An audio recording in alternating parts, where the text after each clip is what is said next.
Welcome back, boys and girls, to the next episode of the Dankest Trades series. Over the last several months, our favorite gang of retards managed once again to both make and lose piles of money, like the words risk management don't exist in their vocabulary. In this episode, we honor those who brought back the chaos to our favorite sub. And if you just can't get enough sauce, come join Mikey Millions on Tendies, the new iOS app that guarantees an unparalleled experience in degeneracy. I couldn't be more proud to be a member of this project, currently under development by your favorite WallStreetBets mod and supported by OG members of the community. This is the app that I use to search for my next set of Dank Trades candidates. We'll talk more about that at the end of this video. We've got some real wild boys this round, so let's get right to it. Squad, I am proud to bring you the most obscene trades of the unmasking. We're going to jump in ass first with a heartwarming story that will make every capitalist proud and serve as a well of hope to the destitute. Meet Allegedly Guilty. His home state of Nevada is not only 50th in education, but also number 1 in unemployment. During the pandemic and recession of 2020, Nevada was not the place you want to be. Facing many challenges achieving government assistance, Allegedly Guilty realized quickly that he was on his own. His investing adventure began back in April of 2020. Homeless, with $1.36 to his name and a pair of Slim Jims in his pocket, Allegedly Guilty was in such a dire situation that he consulted Reddit regarding the safest parking lots to sleep in overnight. Fortunately for him, he was able to keep his phone charged long enough to receive his first round of Trump bucks. Waking up in a Cracker Barrel parking lot, his bank account flashed $1,200 that coincidentally boosted his net worth by over 88,000%. While a regular person might spend the Trump bucks on necessities, Allegedly Guilty had a more diabolical plan up his sleeve. After spending a meager proportion of his printer money on some toothpaste and Fun Dip, the pauper cracked open Robinhood and got to depositing. As a forward-thinking individual who was living in his beat-up Ford, Allegedly Guilty had great trust in the classic car brand, using Ford calls to lose $250 off the bat. But unperturbed, he stuck it out, swinging to his first gain by September. When he finally started receiving unemployment after several months of bureaucratic barriers, he deposited further into a remarkably diversified set of tickers. Between October and December, Allegedly Guilty traded 1,200 times, resulting in an 88-page list of trade confirmations from Robinhood. But this rapid-fire trading style bore fruit. By trading stock options on public Wi-Fi, rapidly flipping options on Boeing, Ford, and Carnival Cruise, and dumping unemployment checks into the market, Allegedly Guilty managed to bring his account value to almost $13,800 by March of 2021. Although Allegedly Guilty has never owned permanent housing, he took some gains to buy himself his first pair of sneakers since 2019 and first pair of Jordans and a jersey ever in life. As Redditor Excellence describes, give a man some money and he survives. Give him some money and a WSB account and he will be a valuable retard. There's no better way to put it. Allegedly Guilty is guilty of only one thing: pulling himself up by his jockstraps. Best news of all, as of August 10th, our man is still not homeless. He apparently can't afford a decent apartment, but it sure beats a car. We aim very low here. Congratulations on becoming less poor, my man. Let's move on to Obscene Trade number 4. By early July of 2021, people from almost all US states had put down their Cheetos and beer and emerged from their quarantines approximately 20 pounds heavier. While the traditional investor sought the so-called reopening plays to take advantage of resurging businesses, a particularly audacious investor by the name of Unhappy Dish 8786 had another idea.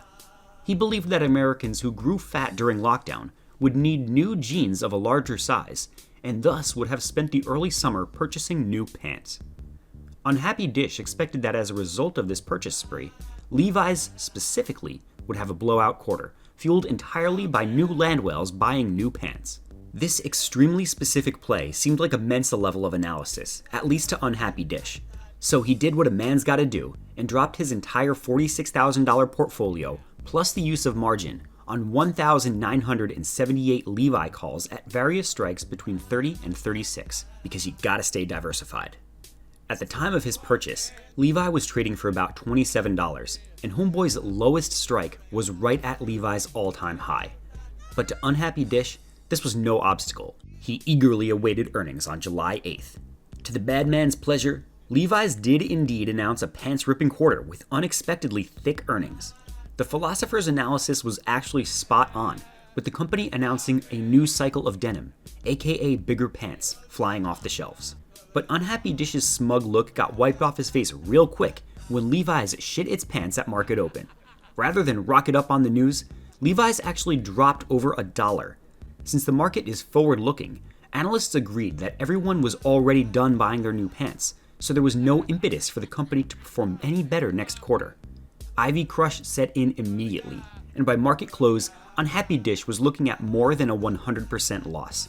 His use of margin put him almost $5,000 in the hole when his calls got flattened. As his flair forever reads, he will forever be the 101.25% daily loser. But to us, he's a hero. Good luck finding your size at Salvation Army, Unhappy Dish. And now, let's move on to Obscene Trade number 3. Proper financial advisors always recommend maintaining a diverse portfolio catered to the investor's personal risk tolerance. But one of our trademarks at WallStreetBets is that we don't want to just die rich. We want to live rich, and sometimes that means throwing away all concept of risk management. An example of such degeneracy is Unlucky Abroad 4877. Having built a successful $378,000 net worth, our man went through some reflection and realized if he could just triple his net worth, he'd be a bona fide millionaire.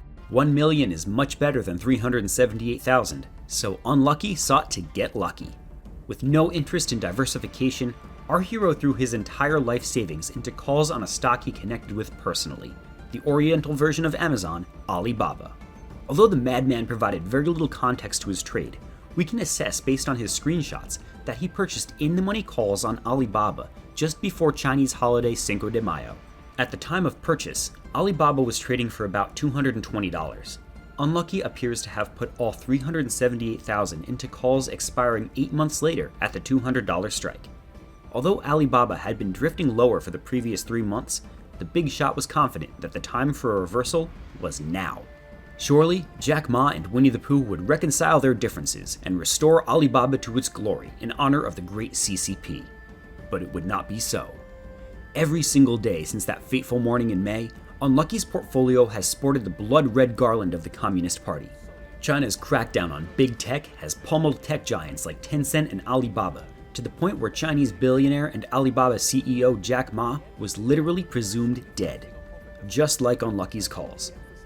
The unrelenting meltdown shaved off his value with a fine razor, stripping our homeboy's calls down from a cumulative $376,000 to $76,000, an 80% loss. Although this is still more than most WallStreetBets players have to their names, Unlucky indicates no evidence of intent to sell until he breaks even, which is just not going to happen. Barring a great leap forward for Alibaba, this position is as good as gulagged.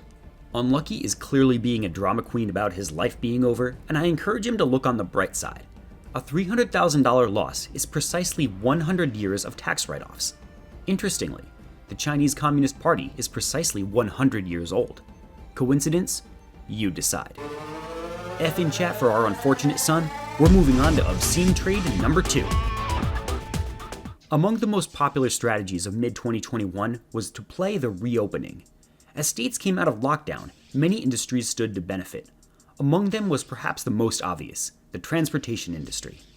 Banking on pent-up demand for travel, a remarkably rich trader by the name of Lucky Skills decided that this opportunity to get in on airlines before they took off from the tarmac was not to be missed.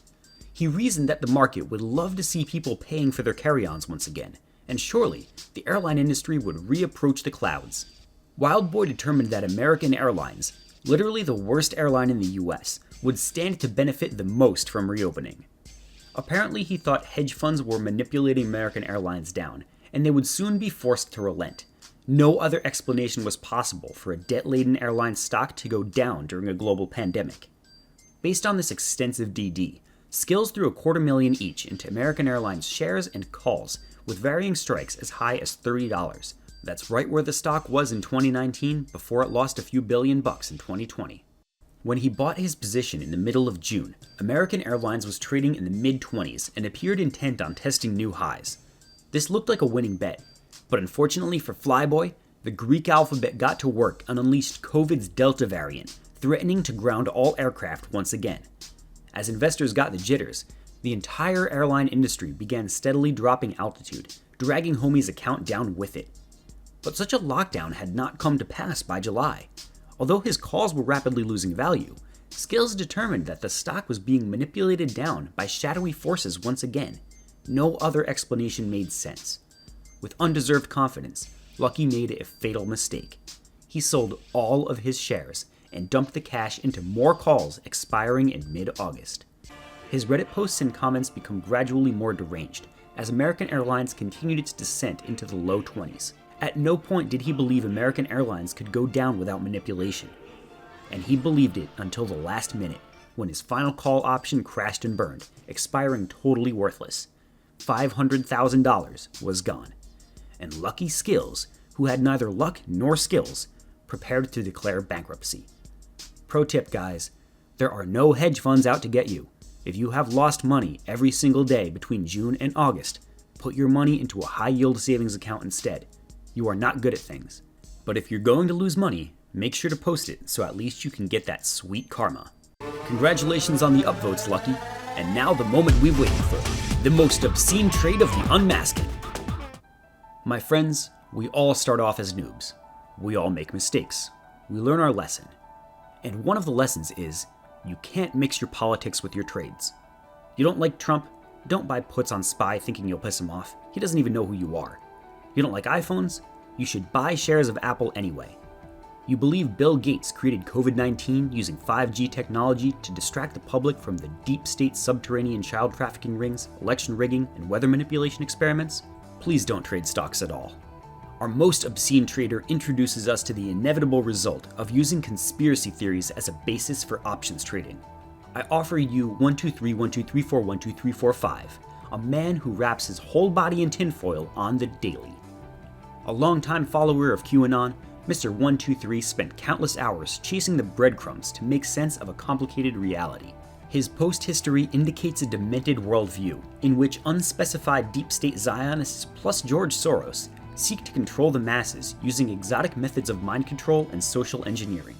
He also grows and smokes a lot of weed, which is fine. Nonetheless, his derangement prevented him from maintaining gainful employment, and his research necessitated the use of advanced computational equipment like 12 monitors. Combined, this whittled his remaining net worth down to $10,000, all of it in Robinhood. He figured he had one shot left to avoid abject poverty and possible institutionalization: stock trading.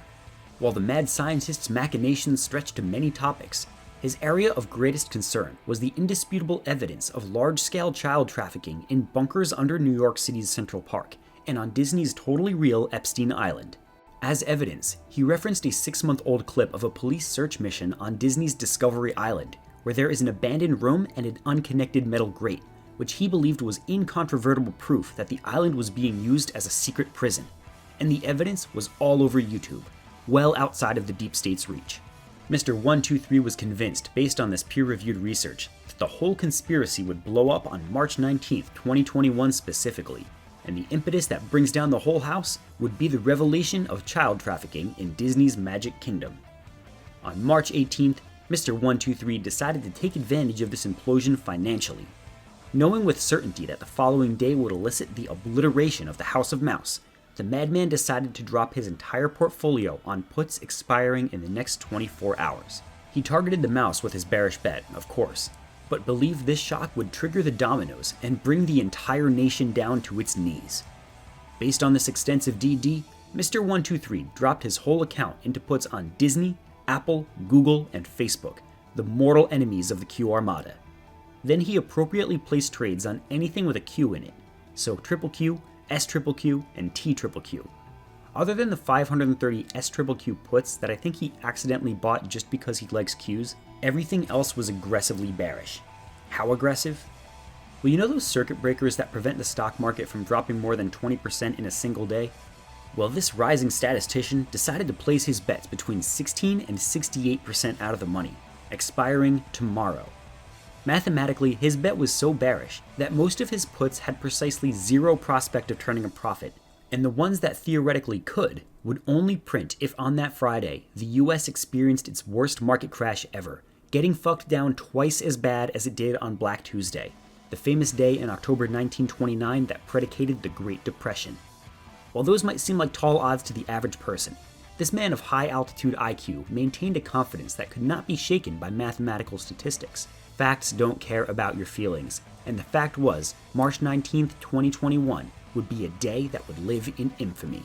At about 2 a.m., his lordship began watching stock market futures to await the shining moment. Surely by sunrise, the alt FBI would begin its sting operation to rescue the children and burn Disney stock to ash. But by market open, no such operation occurred.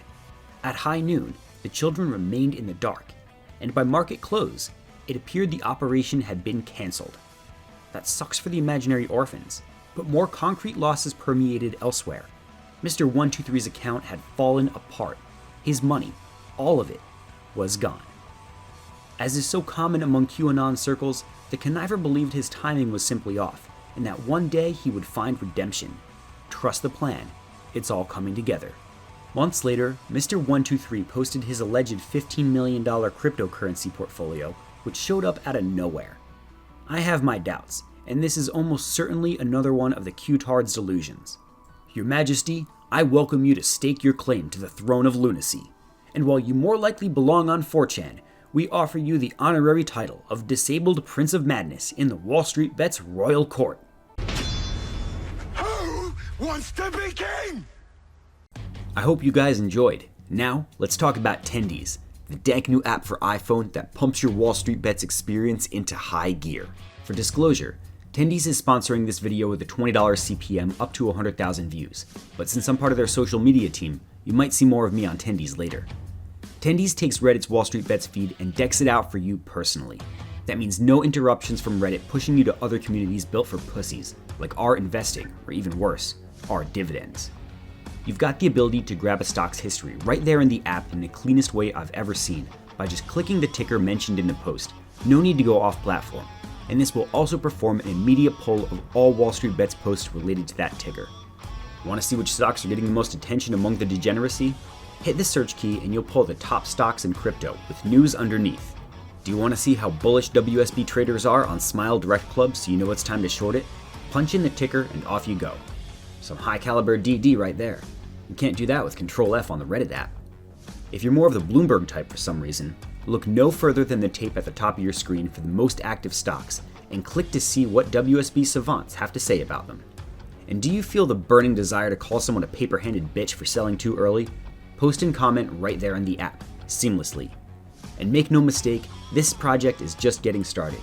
Other than yours truly, the team behind the app includes some of your favorite characters, like Meme Lord Hawk91.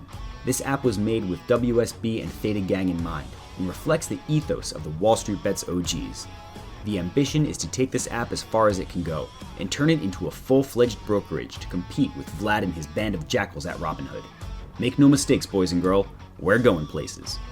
Check us out in the App Store at tendies.af or through my link in the description or pinned comment, tendies.af/Mikey. Thank you all for watching. I hope you enjoyed this episode of Dank Trades, and I look forward to seeing you next time.